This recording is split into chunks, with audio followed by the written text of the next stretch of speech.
থাম্বনেইলটো দেখি হয়তো আপোনালোকে গমেই পালে আজি মই কাক ড্ৰ কৰিব ওলাইছোঁ আৰু অলপো দেৰি নকৰি মই এই ড্ৰটো আৰম্ভ কৰিলোঁ।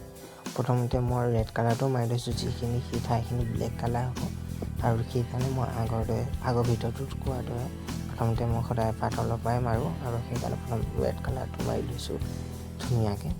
আৰু ভাবিছোঁ অকণ পাৰ্ট হিচাপত দেখিবলৈ, কাৰণ ইমান দীঘল এটা ভিডিঅ' বনোৱাটো একেবাৰতে সম্ভৱ নহয়।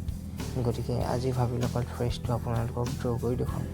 আউটলাইনটো যদি চাবলৈ বিচাৰে তেতিয়াহ'লে মই ভিডিঅ' এতিয়ালৈ আপলোড কৰিলোঁ, আপোনালোকে চাব পাৰে। সেইটো শ্বৰ্ট দিছোঁ। যিহেতু মোবাইল এটাই, গতিকে ইমানখিনি দেখুৱাব পৰা নহয়, গতিকে সেইটো শ্বৰ্ট দিলোঁ আৰু সেইকাৰণে মানে বেয়া নাপাব।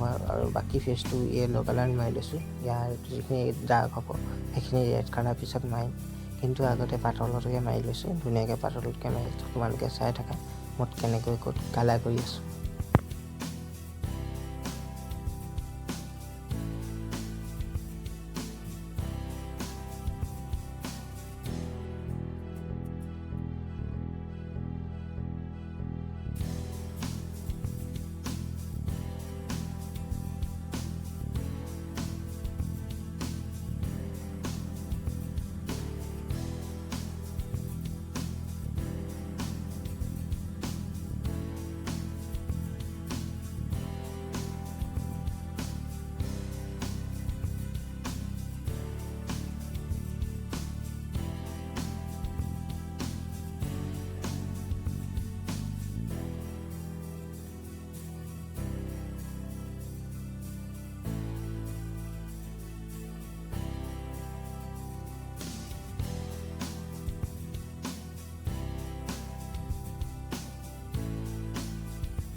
ফেচটো ওপৰ কামখিনি হোৱাৰ পিছত মই তললৈ গুচি আহিলোঁ। আৰু ওপৰ ফালৰ পৰা এটা কথা মই মানে কি হয়, যিহেতু একেবাৰতে মানে চব ফাইনেল লুক দি আনিছোঁ, কাৰণ দেখিবলৈ বেয়া লাগে আৰু এটা সময়ত এনেকুৱা হৈ পৰে মানে এই ছবিখন বেয়া হৈছে লাগি থাকে। গতিকে এফালৰ পৰা সেইকাৰণে মই ফাইনেল লুকটো দি আহিছোঁ। বহুতে তেনেকুৱা কৰে আৰু নকৰে।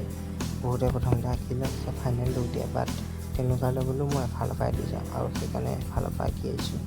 ওপৰখিনি হৈ যোৱাৰ পিছত মই তলৰখিনিলৈ গতি কৰিলোঁ আৰু তলৰখিনি ধুনীয়াকৈ এফালৰ পৰা কালাৰ কৰিবলৈ আৰম্ভ কৰিলোঁ। আৰু যদি এনেকুৱা ভিডিঅ' তুমি যদি এই ভিডিঅ' চাই অকণমান হ'লেও ভাল পাইছা বা কিবা অকণমান হ'লেও শিকিছা, তেনেহ'লে মোক ফ'ল' কৰি ল'বা, কিয়নো এনেকুৱা ভিডিঅ' মই প্ৰস্তুত কৰোঁ। আৰু যিহেতু মোৰ ভিডিঅ' বনোৱাৰ ইমান অভিজ্ঞতা নাই, তথাপিতো নতুন হয়, গতিকে চেষ্টা কৰিছোঁ যিমান পাৰোঁ। আজিলৈ ইমানেই দিয়া।